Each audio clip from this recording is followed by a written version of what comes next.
kondisi yang ada saat ini, Pak Laus, begitu ya, kita lihat juga bahwa di saat pertumbuhan ekonomi di Papua sendiri juga tumbuh melesat, ini masih banyak kabar yang kita dengar begitu ya, bahwa masyarakat juga mungkin masih mengalami permasalahan dari masalah sosial ekonominya, kondisi ekonominya, banyak juga masyarakat miskin dan juga kelaparan begitu dikabarkan ada di Papua. Seperti apa kondisi sesungguhnya di sana?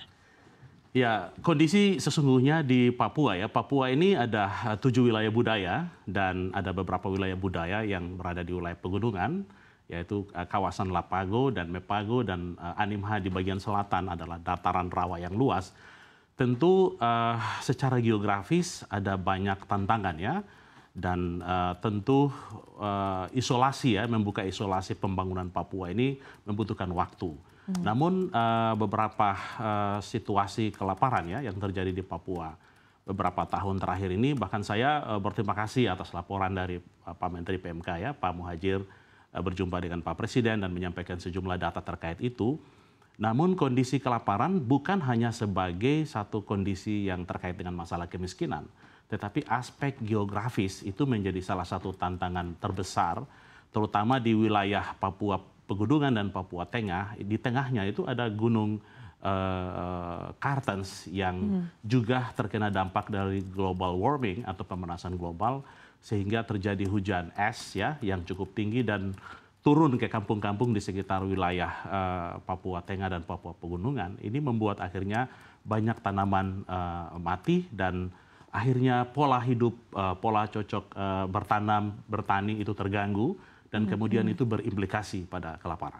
Oke, baik. Artinya spesifik untuk wilayah tersebut permasalahannya bukan di akses infrastruktur ya, Benar. tapi dari kondisi geografis begitu. Benar. Kondisi geografis ini memang kita perlu ya melihat untuk kasus kelaparan di Papua, terutama di wilayah Pegunungan Tengah. Ini memang harus ada studi yang betul-betul mengatur perencanaan pembangunan di kawasan itu, sehingga cuaca ekstrim yang selalu terjadi perlu dipikirkan kawasan-kawasan itu untuk harus ada relokasi atau harus ada pendampingan terhadap masyarakat lokal, sehingga mereka tidak melihat bahwa kawasan itu hanya sebatas membutuhkan bantuan sosial atau membutuhkan pertolongan, tetapi manajemen bencana itu menjadi satu hal yang penting, karena global warming adalah persoalan global, persoalan dunia hari ini. Kita melihat di seluruh dunia mengalami dampak dari krisis lingkungan yang luar biasa. Oke, baik. Jadi ini sebuah problematika tersendiri begitu ya, berkaitan dengan kondisi geografis dan juga efek dari global warming.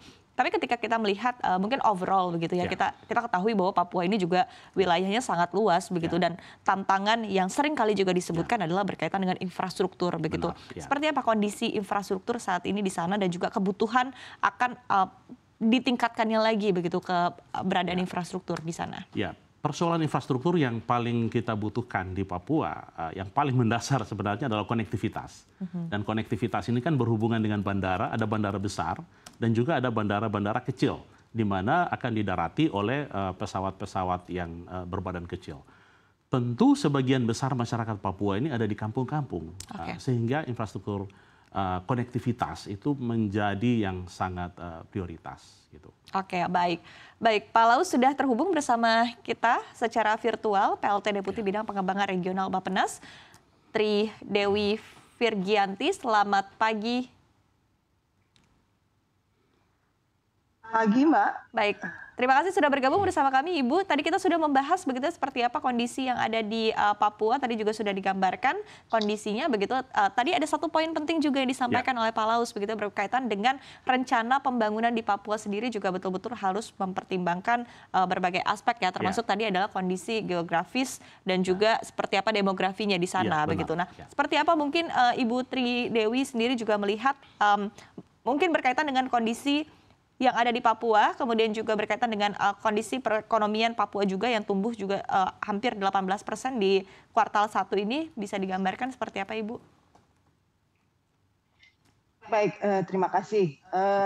Memang wilayah timur Indonesia ini masih menjadi perhatian, harus diakselerasi, karena kalau kita berbicara timur di barat Indonesia ini masih terjadi perbedaan atau gap gitu ya dari proporsi kontribusi ekonomi. Wilayah barat itu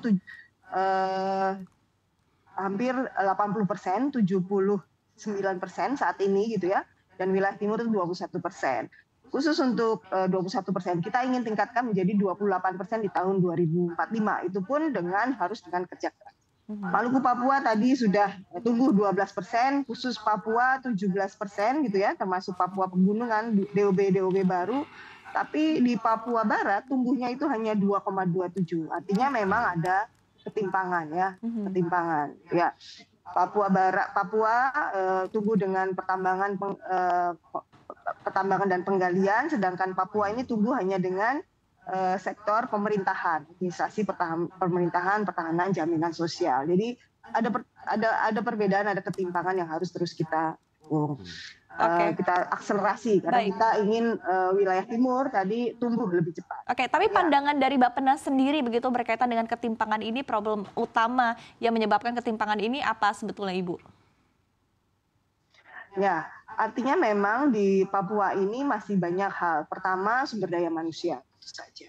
Tingkat pendidikan juga masih perlu kita tingkatkan karena IPM, rata lama sekolah, wajib belajar dan seterusnya masih rata-ratanya di bawah yang perlu kita terus tingkatkan. Kemudian infrastruktur tadi memang juga masih terdapat kekurangan dibandingkan dengan daerah-daerah. Keterbatasan akses terhadap layanan dasar.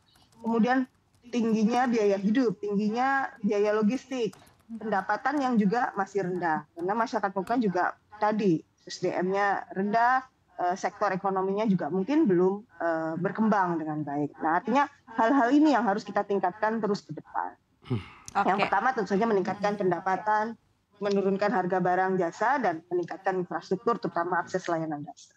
Oke, baik. Mungkin tanggapan juga dari Pak Laus begitu tadi berkaitan dengan apa yang sudah disampaikan begitu tadi berkaitan dengan SDM, kemudian tingkat pendidikan masyarakat, infrastruktur juga masih kurang sehingga membuat biaya logistik juga tinggi begitu sehingga biaya hidup juga tinggi begitu. Seperti apa yang dirasakan dan mungkin ekspektasi ya karena ini tentu butuh kerjasama tidak hanya dari pemerintah saja tapi juga dari berbagai pihak begitu. Seperti apa? Ya, saya berpikir bahwa seharusnya yang kita perkuat terkait dengan kebijakan dan implementasi ya pembangunan di Papua ini adalah review yang selalu dilakukan secara kontinu sehingga kita bisa mengetahui di mana letak kebijakan-kebijakan atau implementasi yang perlu kita intervensi. Saya melihat sebenarnya Papua itu hanya membutuhkan 4 bidang prioritas utama yang harus dikawal oleh negara. Dan yang pertama adalah pendidikan. Kedua adalah kesehatan, ketiga adalah pemberdayaan ekonomi, dan yang keempat adalah infrastruktur. Dan infrastruktur yang kita maksudkan adalah infrastruktur kampung yang kebutuhan dasar seperti listrik, air bersih, dan lain-lain. Dan kalau misalnya saya ditanya, sebenarnya saya ingin Bappenas dan semua pemerintahan kita kali ini fokus pada satu persoalan dasar yang dibutuhkan oleh Papua saat ini, terlepas dari banyak prioritas nasional. Pertama adalah guru. Papua itu membutuhkan guru. Dengan melihat kebijakan dan kondisi guru hari ini di Papua, kita bisa membayangkan SDM kita akan seperti apa gitu. Sementara guru-guru untuk harus bertahan di kampung-kampung, bertahan di sekolah-sekolah yang jauh, bahkan ada yang belum diangkat jadi PNS, ada yang 3 bulan sekali baru terima gaji gitu. Kita bisa melihat seperti apa kita akan mengejar Indonesia Emas pada tahun 2045. Dan itu satu hal yang sangat ironis sebagai Papua hari ini. Jadi memang poinnya adalah bagaimana 4 hal tadi yang adalah 4 prioritas otsus harus dikawal secara maksimal. Tentu yang menjadi prioritas nasional dalam mendukung investasi dan lain-lain itu pasti ya. Tetapi jangan sampai itu lebih dominan, malah hal-hal yang menjadi fundamental dalam masyarakat kita itu justru tidak naik secara signifikan.